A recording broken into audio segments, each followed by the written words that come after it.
저는 올해 66살이에요. 남편과 함께 서울 변두리의 작은 아파트에서 살고 있죠.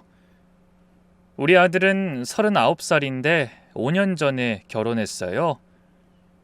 며느리를 처음 만났을 때가 아직도 생생해요. 아들이 엄마, 결혼하고 싶은 사람이 있어 하면서 데려왔는데 첫인상이 정말 좋았어요. 단정한 차림에 예의 바른 말투, 무엇보다 제 눈을 똑바로 보며 인사하는 모습이 참 마음에 들었죠. 나이가 많지 않음에도 당당하고 당찬 모습이 제 예전 모습을 보는 것 같아 확 이끌리더라고요. 어머님, 아버님 안녕하세요. 오빠한테 많이 들었어요. 좋은 분들이라고요. 반가워요. 우리 아들이 이렇게 미인을 데리고 올 줄 몰랐네. 에이, 어머님이 더 미인이신걸요. 과찬이세요. 며느리는 대학에서 간호학을 전공했고 종합병원 간호사로 일하고 있었어요. 안정적인 직업에 성실한 성격까지 며느리감으론 더할 나위 없었죠. 첫 만남에서 며느린 저희의 건강부터 챙기더라고요. 어머님, 혈압약 드시고 계신가요? 아버님은 당뇨는 없으시고요? 아직까진 괜찮아. 간호사니까 뭐 이런 게 좋구나. 앞으로 불편하면 바로바로 얘기해도 되겠어. 전문가니까 얼마나 꼼꼼하고 똑부러질 거야. 네, 어머님. 혹시라도 몸에 이상 반응 생기면 바로 말씀해 주세요. 전문가다운 질문들이 믿음직스러웠어요. 간호사 며느리라니 주변에서 다들 부러워할 만했죠. 결혼 준비 과정도 매끄러웠어요. 며느린 검소한 결혼식을 원했고 우리도 그게 좋았어요. 어머님, 요즘 같은 시대 허례허식은 필요 없잖아요. 그 돈으로 신혼집 마련하는 게 낫죠. 엄마 어때? 내가 말했지? 엄청 현명하다고. 그러게, 참 우리 며느린 요즘 애들 같지 않아서 좋아. 고맙다, 내 며느리로 와줘서. 얼마나 현명한 생각인지. 결혼식은 정말 소박하게 치렀어요. 양가 가족과 가까운 친구들만 초대했죠. 사실 저희 역시 허례허식은 싫었던 터라 며느리의 이야기가 반가웠거든요. 그렇게 아들과 며느린 결혼을 했고 아들이 행복해하는 모습을 보니 기분이 참 좋았네요. 결혼 후 첫 1년은 정말 행복했어요. 며느린 바쁜 병원 일정에도 불구하고 주말마다 저희 집에 들렀거든요. 어머님, 이번 준 무슨 반찬 해드릴까요? 아니야, 네가 무슨 반찬을 해. 일도 바쁜데. 에이, 어머님도. 저 요리하는 거 좋아해요. 그리고 병원 식당 음식만 먹다가 집밥 해먹으면 저도 좋아요. 아이, 그래도 힘들잖아. 반찬은 내가 해줄 테니까 그냥 먹어. 밖에서 일하느라 힘든데 집안일까지 힘들지 않겠어? 시댁에 오면 시댁이 아니라 친정이라고 생각해. 얼른 가서 누우라니까. 어머님은 진짜 좋은 분이세요. 남들은 고부 갈등이 있다고 하는데 어머님은 저 시집살이 시킬 생각도 안 하시고 오히려 제가 막 더 하고 싶다니까요. 아이, 며느리가 이렇게 예쁜데 왜 시집살이를 시키겠어. 며느린 정말 요리를 잘했어요. 한사코 씨라고 해도 병원에서 환자식 메뉴를 짜는 일도 한다면서 영양 균형을 생각한 반찬들을 만들어 왔죠. 특히 기억나는 에피소드가 있어요. 제가 허리를 다쳐서 병원에 가야 했는데 며느리가 휴가를 내고 절 모시고 갔어요. 어머님, 제가 아는 선생님께 부탁드렸어요. 잘 봐주실 거예요. 병원에서도 며느리는 유명한 간호사였나 보더라고요. 의사들도 며느리를 보면 반갑게 인사했고 덕분에 치료도 잘 받았죠. 선생님, 시어머니시구나. 잘 모시겠습니다. 그때 정말 자랑스러웠어요. 우리 며느리가 병원에서도 인정받는 사람이구나 싶어서요. 시아버지 생신 때는 더 감동적이었어요. 며느리가 병원 동료들까지 데려와서 깜짝 파티를 해준 거예요. 사실 딸 자식도 이렇게 해주기 힘들 텐데 라는 생각이 드니까 며느리한테 한없이 고마운 마음이 들었네요. 아버님, 생신 축하드려요. 건강하게 오래오래 사세요. 간호사들이 다 같이 노래를 불러주니 남편이 어찌나 좋아하던지 눈물까지 글썽였어요. 생전 눈물도 없는 사람인데 며느리에겐 한없이 약한 남편이더라고요. 우리 며느리가 최고야. 아들 넌 정말 복받은 놈이다. 아버님 제가 복받았죠. 이렇게 훌륭한 아들 낳아주시고 키워주셔서 감사합니다. 앞으로 제가 더 딸처럼 잘할게요. 남편은 그날부터 며느리를 완전히 딸처럼 여겼어요. 며느린 늘 저희 집에 오면 저희 건강을 살뜰하게 챙겼네요. 어머님, 이번에 병원에서 건강검진 행사하는데 같이 가실래요? 직원 가족 할인도 돼요. 아버님, 요즘 무릎 아프시다 하셨죠? 제가 파스랑 관절약 가져왔어요. 정말 세심한 며느리였어요. 우리가 무심코 한 말도 다 기억하고 있다가 필요한 걸 가져다 주곤 했죠. 명절 때도 며느리 누구보다 일찍 와서 일을 도왔어요. 전 부치고 나물 부치고 설거지까지 도맡아서 했죠. 어머님은 좀 쉬세요. 며느리가 있는데 왜 이렇게 일을 많이 하세요? 친정어머니가 일찍 돌아가셔서 그런지 며느린 절 정말 엄마처럼 따랐어요. 그런 모습이 어찌나 안쓰러운 생각이 들던지. 앞으로 내가 더 잘해줘야겠다는 생각을 하게 되었네요. 어머님, 저 어릴 때 엄마가 없어서 항상 외로웠어요. 근데 어머님이 정말 친엄마 같아요. 아이고, 그랬겠다. 앞으로 내가 친엄마처럼 잘해줄게. 너도 어려워 말고 편하게 대해. 그런 말을 들으면 마음이 뭉클하더라고요. 어린 나이에 엄마를 잃고 얼마나 외로웠을지 자식을 낳고 키워보면서 이 엄마란 존재가 정말 큰 존재라는 것을 깨달았기에 며느리가 너무 안타까운 생각이 들었네요. 아들도 결혼 후 더 성실해졌어요. 중견기업 대리였는데 아내를 위해 더 열심히 일했고 과장 승진 소식도 들려왔죠. 엄마, 나 과장 됐어. 정말? 아이, 축하한다. 와이프가 내조를 잘해줘서 그래. 매일 아침 도시락도 싸주고 늦게까지 일해도 불평 한 번 안 해. 그래도 일하면서 너 챙기느라 힘들 거야. 그러니까 당연하게 생각하지 말고 항상 고마워해. 아이, 당연하지. 며느리도 간호사로 꾸준히 일하니 경제적으로도 안정적이었어요. 맞벌이 부부라 여유도 있었죠. 그러던 어느 날 며느리가 좋은 제안을 하더라고요. 어머님, 아버님, 같이 제주도 여행 가실래요? 제가 항공권이랑 숙소 다 예약할게요. 아니야, 우리가 무슨 여행을, 돈도 많이 들 텐데. 에이, 어머님, 결혼하고 한 번도 같이 여행 못 갔잖아요. 이번 기회에 가족여행 가요. 그렇게 해서 처음으로 가족여행을 갔어요. 제주도에서 3박 4일 정말 행복한 시간이었죠. 며느리가 일정도 다 짜고 맛집도 예약하고 정말 완벽했어요. 사실 처음엔 시부모가 여행에 낀다고 했을 때 혹시라도 며느리랑 아들에게 민폐가 될까봐 안 가려고 했지만 며느리의 간곡한 부탁에 간 여행이었거든요. 생각 이상으로 너무 좋았던 여행이어서 참 행복했네요.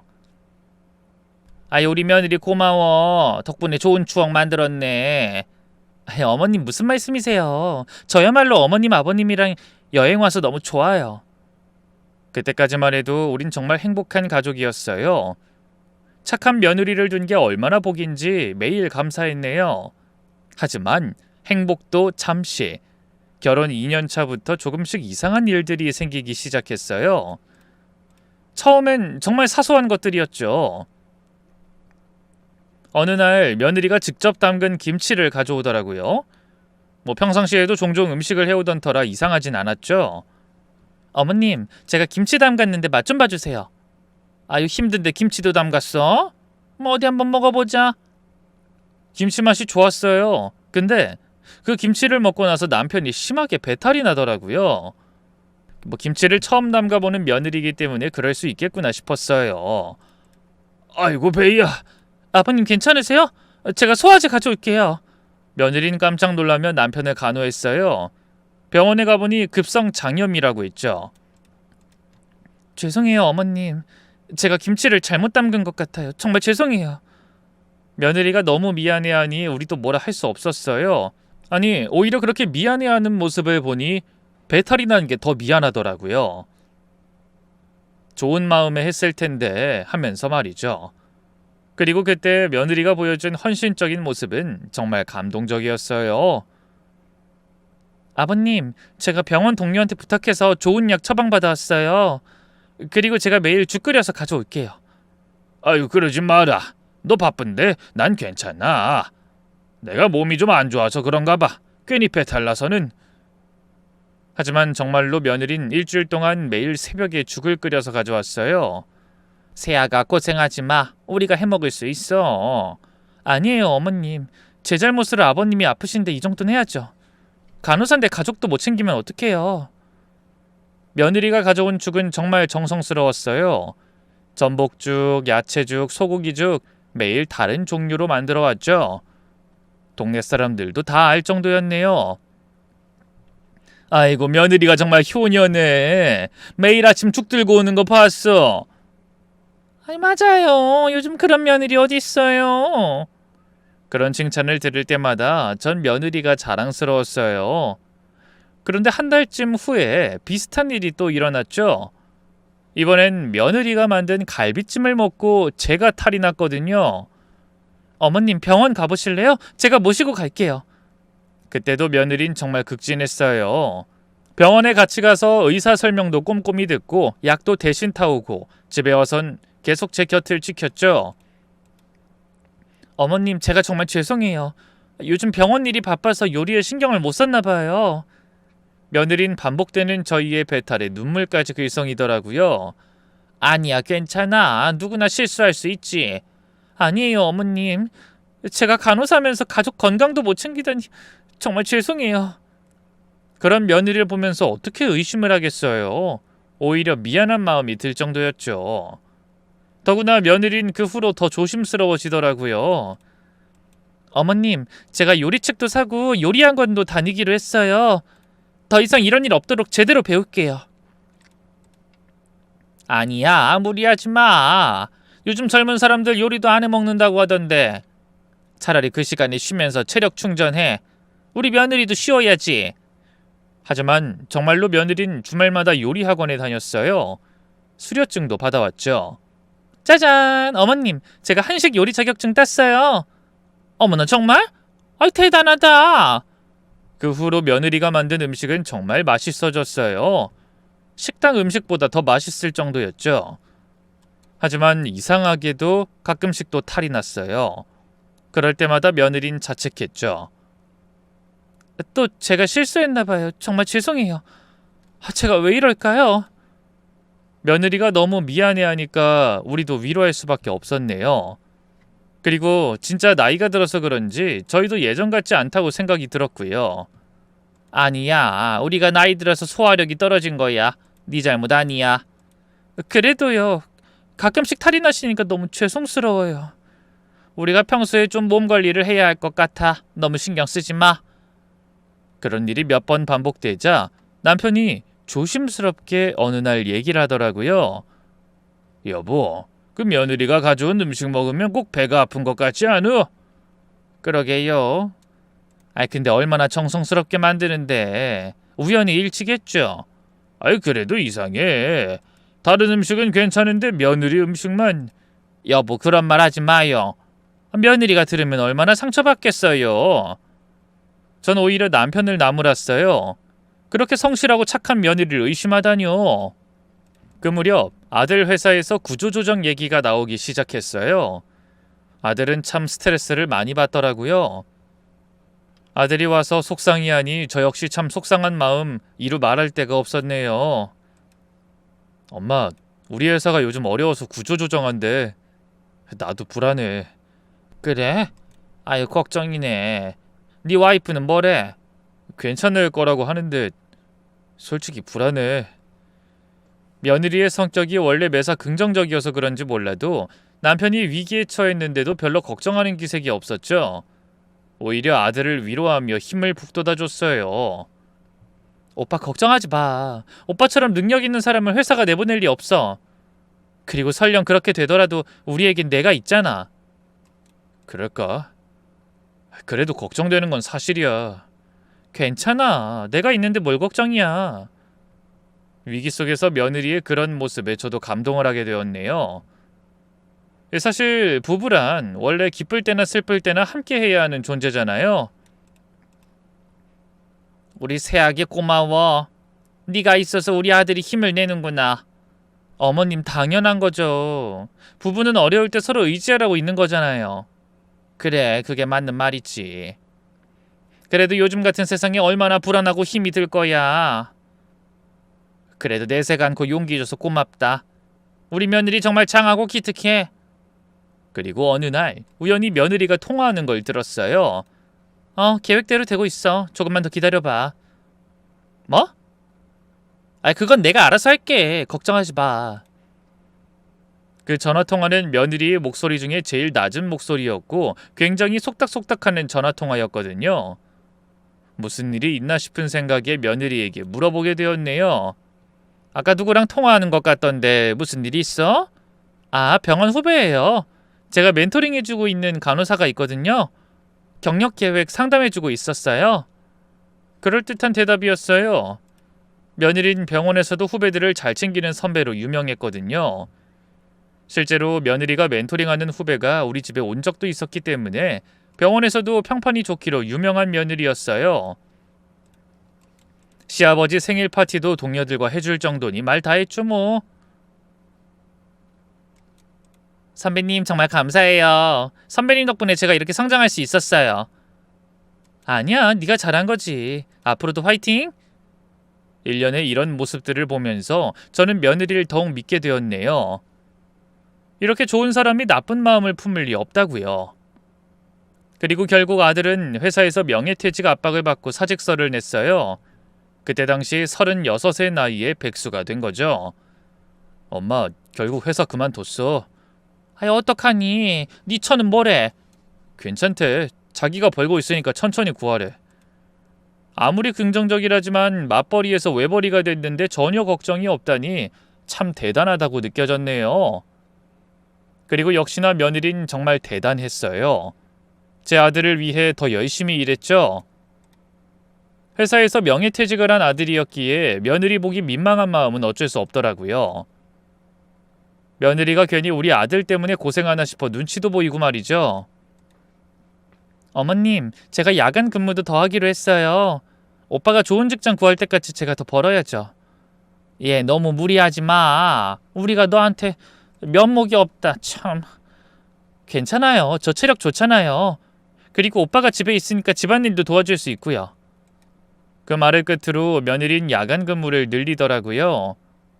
피곤해 보였지만 불평 한마디 없는 모습을 보니 정말 미안한 마음에 중간중간 며느리의 집에 가서 제가 살림을 해준 적도 많았네요. 그러던 중 며느리는 우리 집에 와서 남편에게 서류를 하나 내밀었어요. 아버님, 이것 좀 서명해 주세요. 오빠 재취업할 때 필요한 추천서예요. 남편은 별 생각 없이 서명했어요. 아들을 위한 거라고 하니 의심의 여지가 없었던 거예요. 그런데 나중에 생각해보니 이상했죠. 재취업 추천서를 왜 아버지가 쓰나요?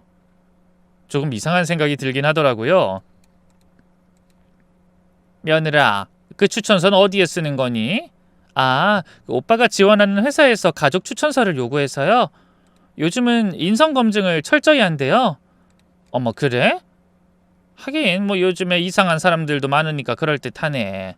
그러니까요. 그래도 이런 것까지 다 보는 회사라면 믿을만 하죠. 역시 그럴듯한 설명을 하면서 저희에게 대답하는 며느리였어요. 며느리는 늘 논리적이고 합리적이었거든요. 그러다 문득 한 달쯤 지나서 우리 통장을 확인하다 깜짝 놀랐어요. 매달 200만 원씩 자동이체가 되고 있었던 거예요. 너무 기가 막힌 사실이어서 가만히 있을 수가 없었네요. 여보, 우리 통장에서 왜 돈이 나가고 있어요? 뭐? 그게 무슨 소리야? 확인해보니 며느리의 계좌로 자동이체가 설정돼 있었네요. 그것도 6개월 전부터요. 이게 어떻게 된 일인지 정말 기가 막히고 코가 막힐 노릇이었죠. 이게 어떻게 된 일이야? 내가 이런 거 신청한 적이 없는데. 은행에 가서 확인해보니 정말 남편 서명이 있는 서류가 있었어요. 그제야 깨달았죠. 그때 추천서라고 하면서 남편에게 서명을 요구한 며느리가 추천서라고 속여서 자동이체 신청서에 서명을 받은 거였어요. 이게 무슨 말도 안 되는 일이야. 이건 명백한 사기야. 여보, 일단 진정 좀 해봐요. 일단 차초 지정을 알아야지. 내가 지금 진정하게 생겼어. 남편은 분노했지만 전 믿고 싶지 않았네요. 여보, 뭔가 오해가 있을 거예요. 며느리가 그럴 리 없잖아요. 증거가 명백한데 무슨 오해? 그날 아들을 불러 이 사건에 대해 물어보게 되었네요. 이게 어떻게 된 일이니? 아빠 통장에서 네 처한테 자동이체가 되고 있어. 일단 네가 뭘 알고 있는지 너한테 먼저 연락한 거야. 아들은 당황한 표정이었고 이게 무슨 일인가 싶은 얼굴이었죠. 뭐요? 그게 무슨... 잠깐만요. 그리고 아들은 곧 며느리에게 전화를 걸었어요. 그런데 며느리의 대답이 놀랍더라고요. 그거? 아버님이 우리 생활비 보태준다고 하셨어서. 오빠도 알고 있잖아. 내가 언제 알았어? 엄마 아빠한테 그런 돈을 받을 수 없어. 며느린 전화를 끊고 곧 저희 집으로 왔어요. 그리고는 눈물을 글썽이며 설명하기 시작하더라고요. 정말 온 마음을 다해 믿었던 며느리였기에 이 사실을 믿을 수가 없었네요. 어머님, 아버님 정말 죄송해요. 제가 큰 실수를 했어요. 실수? 이게 어떻게 실수야? 사실은 오빠가 너무 스트레스 받아 하길래 제가 임의로 한 거예요. 오빠한테 부모님이 도와주신다고 하면 마음이 편할 것 같아서. 뭐? 오빠 실직하고 알게 모르게 정말 스트레스 받는 거 보는데 제 마음이 다 힘들더라고요. 저도 그때 머리가 어떻게 됐었나 봐요. 왜 이렇게 일을 만들었는지. 며느린 한참을 울면서 말을 하더라고요. 정말 죄송해요. 그 돈은 제가 따로 모아두고 있었어요. 나중에 오빠가 사업하고 싶다고 하면 종잣돈으로 쓰려고요. 여기 통장이에요. 정말로 며느린 통장을 보여줬어요. 1200만 원이 그대로 들어있었죠. 제가 정말 바보 같은 짓 했어요. 좋은 의도였지만 방법이 잘못됐네요. 정말 죄송해요. 며느리가 너무 진심으로 사과하니까 사실 마음이 풀리더라고요. 너무 믿었기에 며느리라면 그런 생각을 할 수도 있겠다 싶었던 거예요. 그래도 이런 건 미리 얘기를 했어야지. 네, 정말 죄송해요. 다신 이런 일 없을 거예요. 제가 통장도 돌려드릴게요. 이런 거 우리한테 얘기하면 우리가 안 도와줬겠어? 이렇게 뒤에서 이럴 게 아니라 진작 말을 하고 상의를 했어야지. 맞아요. 어머님 말이 100번 옳아요. 제가 너무 저희만 생각했어요. 며느린 그 자리에서 1200만 원을 다시 우리 통장으로 이체하더라고요. 그리고 믿어달라고 하면서 애원을 했네요. 며느리가 울고불고 난리가 나자 아들 또한 며느리 편을 들었어요. 엄마, 날 위해서 한 일이야. 너무 나무라지 마. 그래도 이건 아니잖아. 이렇게 반성하고 있잖아. 용서해줘. 그렇게 그 일은 일단락됐어요. 하지만 마음 한구석에는 여전히 의구심이 남았네요. 며느리가 이해가 가다가도 또 도저히 이해가 안 가다가 오락가락하는 마음이었어요. 그리고 그 일이 있고 나서 며느린 저희에게 더 잘하려고 하더라고요. 어머님, 제가 정말 죄송해요. 앞으로는 뭐든 상의드리고 하겠습니다. 그래, 알겠어. 나도 이제 더 이상 얘기 안 할 테니까 잊어. 그만 얘기하자. 며느린 본인 잘못을 깨달았는지 매주 와서 청소도 하고 반찬도 만들고 정말 극진했어요. 세아가 너무 자주 오지 마. 힘들잖아. 우린 괜찮다니까. 아니에요, 어머님. 제가 그때 잘못한 게 너무 죄송해서 이렇게라도 보답하고 싶어요. 다 지난 일인데 뭘. 일주일에 몇 번씩 들락거리는 며느리를 보면서 동네 사람들도 칭찬했네요. 너희 며느리 정말 좋더라. 매주 와서 시부모 챙기고. 맞아. 요즘 그런 며느리 찾기 힘든데.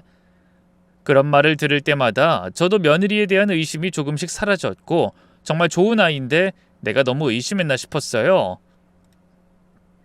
그리고 의심이 걷어져 갈 때쯤 어느 날 아들네 집에 반찬을 가져다 주러 갔다가 또 충격적인 걸 봤어요.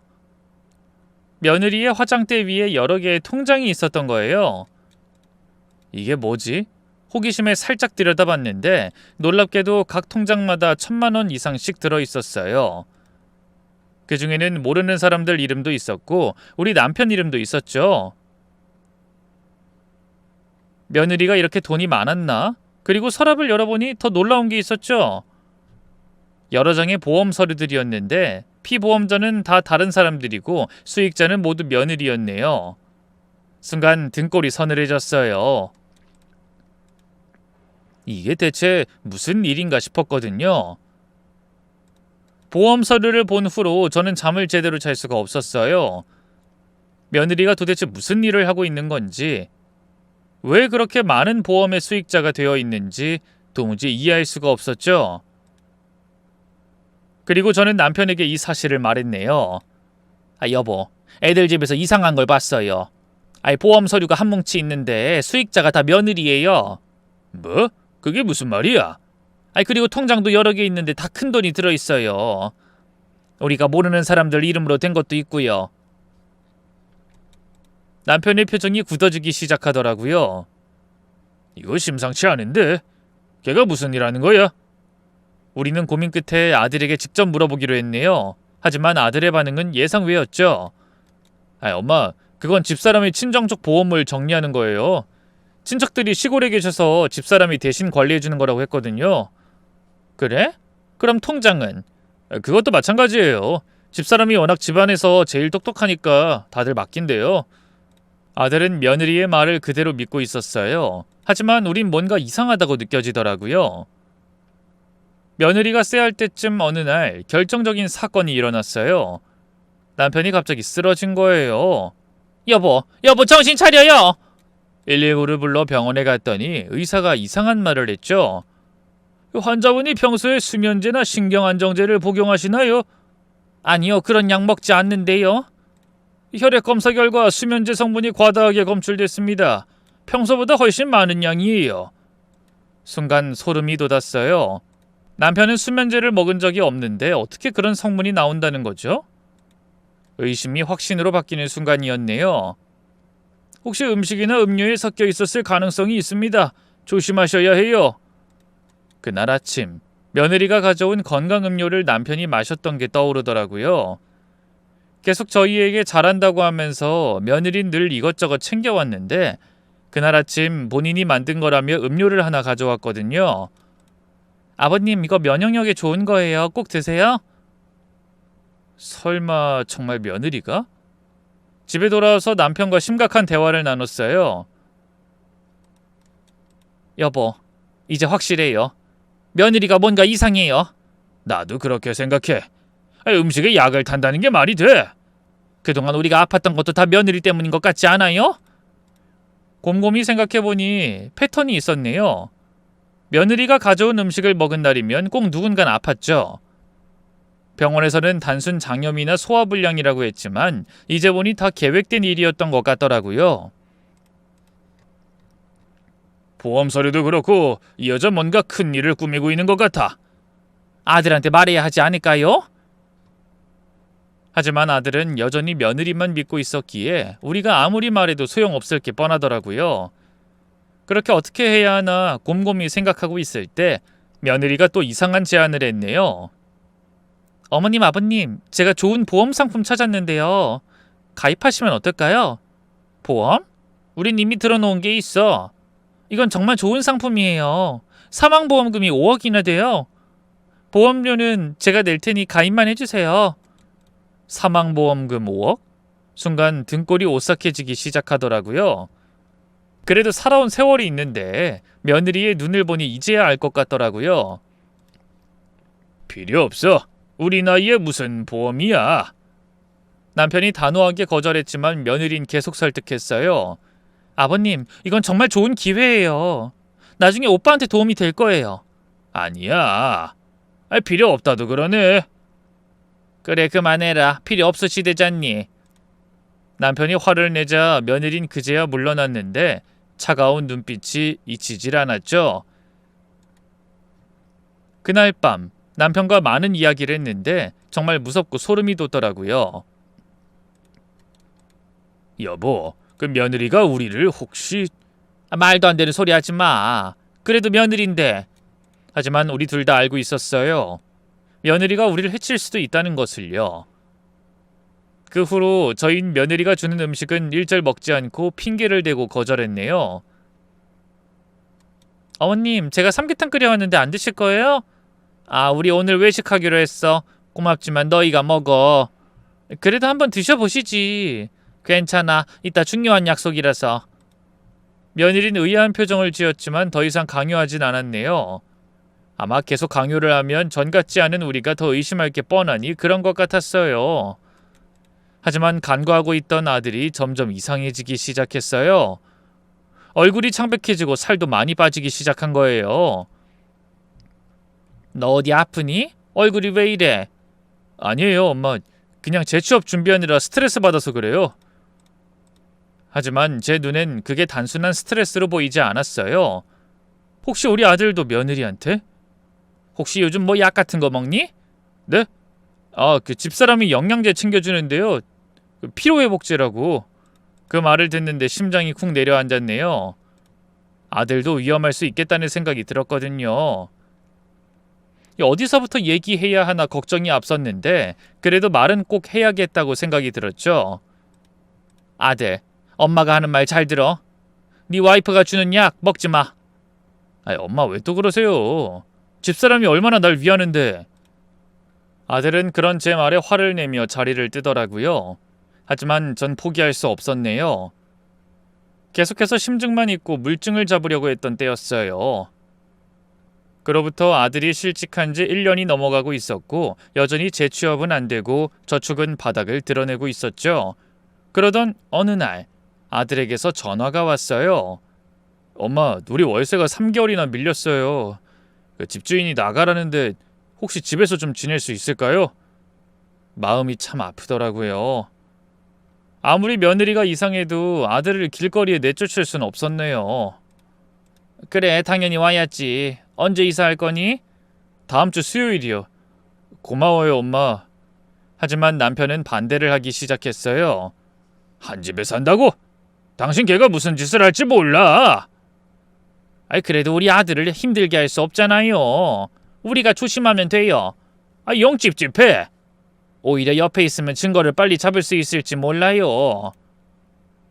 결국 남편은 제 상황에 못 이겨 아들네가 우리 집으로 오기로 했어요. 이사 날짜는 3월 15일로 정했고요. 하지만 이사 며칠 전 며느리가 이상한 부탁을 하더라고요. 어머님, 이사 가서 방 배치를 좀 바꿨으면 좋겠어요. 저희가 안방을 쓰면 안 될까요? 안방을? 아이, 그건 좀... 아버님이 거실이랑 가까운 작은 방을 쓰시면 화장실 가기도 편하실 것 같아서요. 말은 그럴듯했지만 속내가 다른 것 같아 거절하게 되었네요. 아니야, 방은 그대로 쓰자. 너희는 작은 방 써. 며느리의 표정이 순간 차갑게 변했다가 다시 웃더라고요. 그 모습을 보니 며느리의 민낯을 이제야 정확히 알 것 같다는 생각이 들었어요. 네, 알겠어요. 어머님 말씀대로 할게요. 드디어 이삿날이 됐어요. 봄비가 부슬부슬 내리는 날이었죠. 아침 일찍 이삿짐차가 도착했고 직원 3명이 내렸어요. 팀장으로 보이는 50대 남자분이 인사를 하더라고요. 안녕하세요. 이삿짐 센터입니다. 오늘 잘 부탁드립니다. 네, 저희도 잘 부탁드려요. 직원들이 능숙하게 짐을 나르기 시작했어요. 아들은 이리 뛰고 저리 뛰며 짐을 정리했고 며느린 거실 소파에 앉아만 있었죠. 방을 바꾸지 않겠다고 하니 심술이 잔뜩 나 앉아만 있는 걸로 보였죠. 이것 좀 도와줄래? 아, 저 요즘 허리가 아파서요. 무거운 거 못 들어요. 핑계 같았지만 그냥 넘어갔어요. 근데 1시간쯤 지났을 때 이상한 일이 일어났죠. 팀장이 며느리의 큰 가방을 옮기다가 갑자기 멈춰섰어요. 그리곤 다른 직원들을 불러 뭔가를 보여주며 속삭였죠. 저는 부엌에서 그 광경을 지켜봤어요. 직원들의 표정이 심상치 않았죠. 뭔가 심각한 것을 발견한 것 같았거든요. 잠시 후 팀장이 저에게 다가왔어요. 주위를 살피더니 조용히 말했죠. 어머님, 잠깐 말씀 좀 드려도 될까요? 네? 무슨 일이신지... 팀장은 한참을 망설이다가 입을 열었어요. 어머님, 실례가 되는 말씀인 줄 알지만 며느님 조심하셔야 할 것 같아요. 순간 심장이 멎는 것 같았어요. 무슨 말씀이세요? 왜 그러시는지. 제가 이 일을 20년 했습니다. 별의별 집을 다 봤죠. 근데 며느님 집에서 좀 이상한 물건들을 봤어요. 이상한 물건이요? 팀장은 더욱 목소리를 낮췄어요. 여러 사람 이름으로 된 신분증들이 있었어요. 그리고 보험서류 뭉치도 봤는데 수익자가 모두 며느님이더라고요. 보려고 본 건 아니지만 이왕 이렇게 된 거 말씀은 드려야 할 것 같아요. 제가 이미 알고 있던 사실이었지만 제 3자가 봐도 이상하다니 더욱 확신이 들었네요. 그리고요? 그 약봉지들도 많이 봤는데 일반 약이 아닌 것 같았어요. 전문 의약품 같은데 왜 그렇게 많은지. 팀장은 잠시 말을 멈추더니 신중하게 말을 이었어요. 제가 왜 이런 말씀을 드리냐면요. 작년에 비슷한 일을 봤거든요. 그 어떤 집 이사를 했는데 거기서도 이런 물건들을 봤어요. 나중에 뉴스에 나오더라고요. 보험 사기범이었다고. 보험 사기요? 네. 가족들 몰래 보험 들어놓고 그런 나쁜 일을 하는 사람이었어요. 그래서 혹시나 해서 말씀드리는 겁니다. 팀장의 표정은 진지했어요. 정말 걱정돼서 하는 말 같았죠. 특히 음식 조심하세요. 그때 그 사람도 음식에 뭘 탔다고 하더라고요. 정말요? 네, 저도 자세한 건 모르지만 어쨌든 조심하시라고요. 괜한 걱정일 수도 있지만 만약을 위해서 말씀드려요. 팀장은 더 이상 말하지 않고 다시 일을 시작했어요. 하지만 가끔 제 쪽을 걱정스럽게 쳐다봤죠. 이삿짐을 거의 다 옮길 무렵 팀장이 다시 제게 왔어요. 어머님, 제가 너무 오지랖이었나요? 기분 나쁘셨다면 죄송합니다. 아니에요, 오히려 감사해요. 정말 고마워요. 제 어머니도 혼자 사시는데 남일 같지 않아서요. 부디 조심하세요. 팀장은 명함을 하나 주었어요. 혹시 무슨 일 있으면 연락 주세요. 제가 도울 수 있는 건 도와드릴게요. 이삿짐을 다 옮기고 직원들이 떠난 후 저는 남편에게 팀장의 말을 전했어요. 여보, 이삿짐 센터 팀장이 그런 말을 했어요. 며느리 조심하라고. 뭐? 그 사람도 뭔가 이상한 걸 봤나? 신분증 여러 개랑 보험 서류를 봤대요. 그리고 약도 많이 있었다고. 남편의 표정이 굳어졌네요. 의심이 완전 확신이 되어버린 거예요. 이제 확실해. 며느린 위험한 사람이야. 우리가 뭔가 조치를 취해야 해. 그날 밤 우리는 긴 대화를 나눴어요. 이 집에서 며느리와 함께 살 수 없다는 결론에 도달했죠. 차라리 우리가 나가는 게 어떨까요? 우리가? 우리 집인데. 우리 아들이라고 해도 지 와이프 말만 믿을 테고 우리가 쫓아낼 수도 없잖아요. 차라리 우리가 피하는 게 나을 것 같아요. 남편도 결국 동의했어요. 그리고 증거를 모아 아들에게 보여줘서 믿게 해야겠다고 생각을 하게 됐네요. 그래, 일단 피하고 보자. 나중에 아들에게 진실을 알려줘야 해. 우리는 그날로 짐을 싸기 시작했어요. 아무도 모르게 조용히 말이죠. 그날 밤 우린 필요한 것들만 조용히 챙겼어요. 통장, 도장, 신분증, 옷 몇 벌, 그리고 소중한 가족 사진들. 30년을 살았던 집을 떠나는 게 쉽지 않았지만 더 이상 이곳은 안전하지 않았어요. 여보, 애한테 뭐라고 하죠? 편지 남기자, 여행 간다고. 새벽 3시 우리는 편지를 쓰기 시작했어요. 아들, 엄마 아빠가 친구 집에 며칠 다녀올게. 너희끼리 잘 지내고 있어라. 곧 연락할게. 짧은 편지였지만 더 이상 무슨 말을 해야 할지 몰랐어요. 새벽 4시 우린 조용히 집을 나섰어요. 다행히 아들과 며느린 깊이 잠들어 있었죠. 택시 부를까요? 아니, 좀 걸어서 나가자. 혹시 소리 날까봐. 우리는 짐을 들고 조용히 아파트를 빠져나왔어요. 새벽 공기가 차가웠지만 긴장감 때문인지 춥진 않더라고요. 그리고 큰 길에 나와서 택시를 잡았어요. 어디 가십니까? 서울역이요. 어디로 가야 할지 정하지 못했지만 일단 서울로 떠나기로 했어요. 서울역에 도착해서 첫차 시간표를 봤어요. 강원도행 기차가 있었네요. 강원도로 갈까요? 그래, 일단 멀리 가자. 기차표를 사고 대합실에서 기다리는 동안 남편이 제 손을 꼭 잡더라고요. 미안해. 이 나이에 이런 고생을. 무슨 말씀이에요. 우리가 살아있는 게 중요하죠. 기차 안에서 우린 어디로 갈지 의논했어요.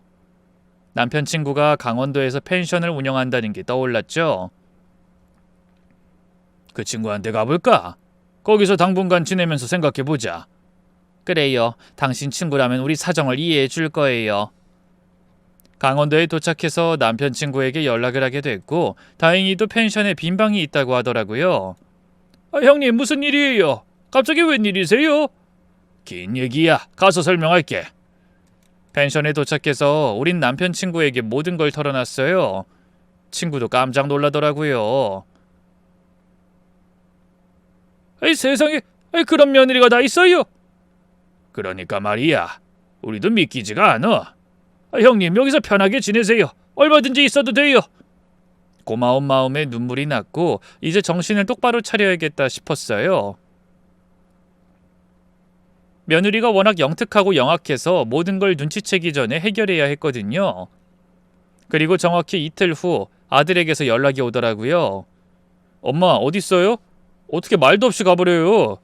아이 놀랐니? 우리 잠깐 여행 왔어. 여행? 짐을 다 싸서 간 게 여행이에요? 이건 가출이잖아요. 가출? 집사람 때문이죠. 엄마 왜 집사람을 그렇게 미워해요? 집사람이 뭘 그렇게 잘못했다고. 영문을 알 리 없는 아들은 계속 소리를 질렀어요. 하지만 우리가 뭐라고 설명할 수 있겠어요. 어차피 믿지도 않을 텐데. 그리고 지금 섣부르게 행동했다간 모든 일들이 물거품이 될 것 같았어요. 엄마가 나중에 다 설명할게. 지금은 좀 시간을 줘. 엄마! 전화를 끊고 나니 가슴이 미어지더라고요. 자식을 두고 도망친 부모가 된 것 같아서. 일주일이 지났어요. 아들은 저희가 걱정이 됐는지 계속 전화했지만 우린 받지 않았죠.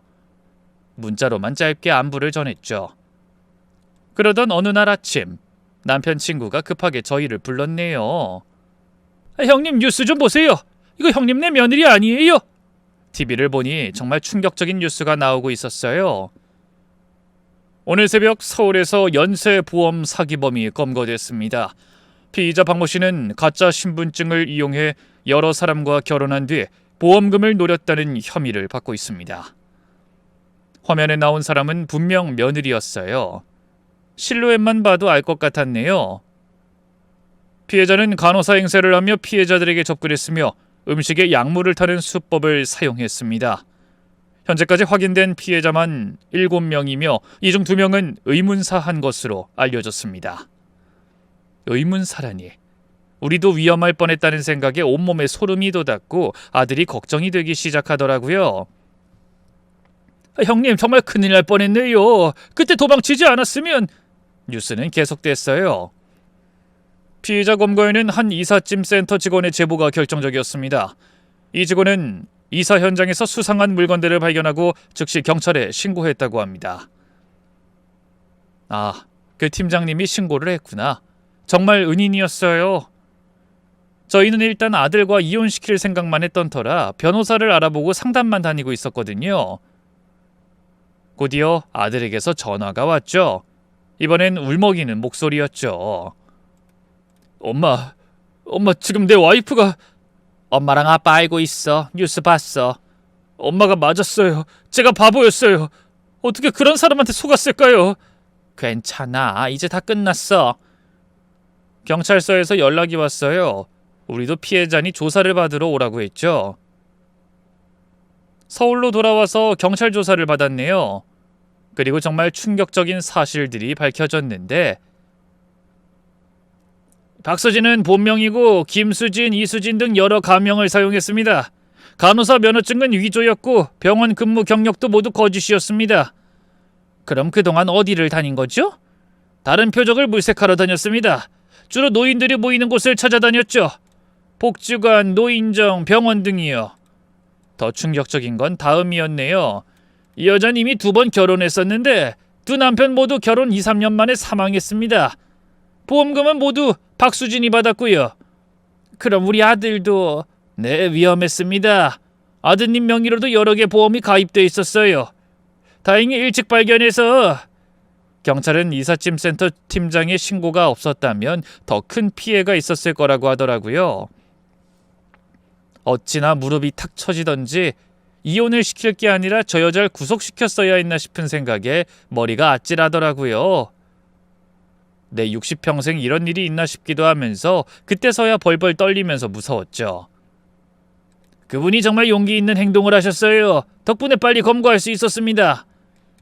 아들은 정신적 충격이 커서 한동안 병원 치료를 받아야 했어요. 며느리가 중간중간 음식에 탄 약물 때문에 몸도 많이 상했다고 했죠. 엄마, 제가 정말 바보였어요. 엄마 아빠 말 들었어야 했는데. 아니야, 누구나 속을 수 있어. 그 여자가 너무 교활했던 거야. 재판이 시작됐네요. 며느리, 아니 그 여자는 법정에서도 뻔뻔하더라고요. 변호사를 통해 혐의를 부인했죠. 피고인은 정상적인 결혼 생활을 했을 뿐입니다. 보험은 가족을 위한 것이었고 전 남편들의 죽음은 불운한 사고였습니다. 하지만 검사가 제시한 증거들은 명백했어요. 피고인은 동일한 수법으로 3번의 결혼을 했습니다. 그때마다 가짜 신분과 직업을 사용했고 결혼 후 1년 이내 거액의 보험을 들었습니다. 그리고 2-3년 내에 배우자가 사망했죠. 법정엔 다른 피해자 가족들도 있었어요. 첫 번째 남편의 어머니가 증언대에 서시더라고요. 우리 아들이 죽기 전에 자주 아팠어요. 며느리가 해준 음식을 먹으면 꼭 배탈이 났죠. 그땐 몰랐는데 내가 좀 더 의심했더라면. 그 어머니의 울먹이는 목소리에 저도 눈물이 났어요. 우리는 정말 운이 좋았던 거예요. 이삿짐 센터 팀장님도 증인으로 나왔어요. 20년간 이 일을 하면서 많은 걸 봤습니다. 그날 피고인의 짐에서 본 것들이 너무 수상해서 그냥 넘길 수 없었습니다. 구체적으로 무엇을 보셨습니까? 여러 개의 신분증, 대량의 전문 의약품, 그리고 수많은 보험 서류들이었습니다. 특히 약품 중에는 졸피뎀이라는 수면제가 많았는데 일반인이 그렇게 많이 가질 이유가 없죠. 왜 신고하기로 결심하셨습니까? 제 어머니도 비슷한 사기를 당하신 적이 있어서, 그리고 그 집 어르신들이 위험해 보였습니다. 신고하지 않으면 후회할 것 같았어요. 팀장님의 증언은 결정적이었어요. 덕분에 며느리의 범죄가 명백히 드러났네요. 아들도 증언대에 섰는데 결혼 전보다 많이 야윈 모습이 안쓰럽더라고요. 그래도 이렇게 살아있으니 감사해야 하나 싶은 생각도 들었고요. 저는 정말 아무것도 몰랐습니다. 제 와이프, 아니 피고인이 그렇게 무서운 사람인 줄 꿈에도 몰랐어요. 피고인이 준 약을 드셨다고요? 네, 피로회복제라고 해서 매일 먹었는데 점점 몸이 안 좋아졌어요. 나중에 병원에서 검사해보니 간 수치가 심각하게 나빴대요. 아들은 증언하면서 계속 눈물을 흘렸어요. 사랑했던 사람에게 완전히 속았다는 게 얼마나 큰 충격이었을까요? 재판 결과 며느린 무기징역을 선고받았어요. 살인 혐의는 입증하기 어려웠지만 연쇄 사기와 살인미수 등으로 중형을 받은 거죠. 판사님의 말씀이 기억나요. 피고인은 인간의 가장 기본적인 신뢰, 즉 가족 간의 사랑을 악용한 죄질이 매우 나쁜 범죄자입니다. 더 이상 피해자가 생기지 않도록 엄벌에 처합니다. 며느린 울부짖으면서 끝까지 무죄를 주장했는데 저런 가면에 속아 며느리를 딸처럼 생각한 제 자신이 정말 한심하더라고요. 그리고 재판이 끝나고 우린 이삿짐 센터 팀장님을 찾아갔어요. 정말 감사합니다. 팀장님 덕분에 목숨을 구했어요. 별 말씀을요. 당연히 해야 할 일을 했을 뿐입니다. 어떻게 감사를 드려야 할지. 감사는 무슨요. 어르신들이 무사하신 게 제일 다행이죠. 앞으로 건강하게 사시는 게 제일 큰 보답입니다. 아들은 그 후로 심리치료를 받으며 조금씩 회복했어요. 직장도 새로 구했고 열심히 살고 있죠. 오히려 며느리가 매일 추천해준 회사보다 본인이 눈을 낮추고 직장을 구하니 실직 기간이 길었던 것에 비해 굉장히 빠른 시간 내에 다른 회사를 다닐 수 있었어요. 생각해보니 며느리는 아들을 철저히 아무것도 못하게 하면서 본인에게만 의지하게끔 만들었던 모양이더라고요. 엄마 아빠 정말 죄송해요. 제가 너무 어리석었어요. 아니야, 이제 다 지났어. 앞으로 잘 살면 돼. 1년이 지난 지금 아들은 좋은 사람을 만나 조심스럽게 연애를 하고 있어요. 초등학교 교사인데 정말 착하고 성실한 아가씨네요. 섣불리 모든 걸 판단할 순 없지만 이런 사건을 계기로 조금은 안목이 생긴 것 같기도 해요.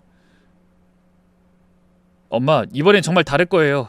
천천히 알아가고 있어요. 그래, 서두르지 마. 사람은 시간을 두고 봐야 해. 우리도 예전의 일상을 되찾았어요. 하지만 그날의 교훈은 잊지 않고 있죠. 가끔 그 이삿짐 센터 팀장님이 했던 말이 떠올라요. 그 며느님 조심하셔야 할 것 같아요. 그 한마디가 없었다면 우린 지금 이 자리에 없었을 거예요. 세상엔 며느리 같은 악한 사람도 있지만 팀장님처럼 선한 마음으로 남을 도와주는 사람도 있다는 걸 배웠어요. 그게 우리가 여전히 사람을 믿고 살아갈 수 있는 이유인 것 같아요. 그날 이후 저희는 서로를 더 아끼고 더 조심하면서도 따뜻하게 살아가고 있네요. 그리고 매년 3월 15일이 되면 그날을 잊지 않으려고 해요. 우리를 구해준 팀장님께 감사하는 마음을 담아서요. 인생은 정말 예측할 수 없는 것 같아요. 가장 믿었던 사람이 적이 될 수도 있고 스쳐 지나가는 사람이 은인이 될 수도 있죠. 우리가 배운 건 이거예요. 항상 조심하되 그래도 사람을 완전히 불신하진 말자. 그리고 누군가 위험에 처해 있다면 용기를 내서 도와주자. 그 팀장님처럼 말이에요. 이제 정말 끝이에요. 우리 가족의 이야기가 누군가에겐 교훈이 되길 바라며 이만 마치겠습니다.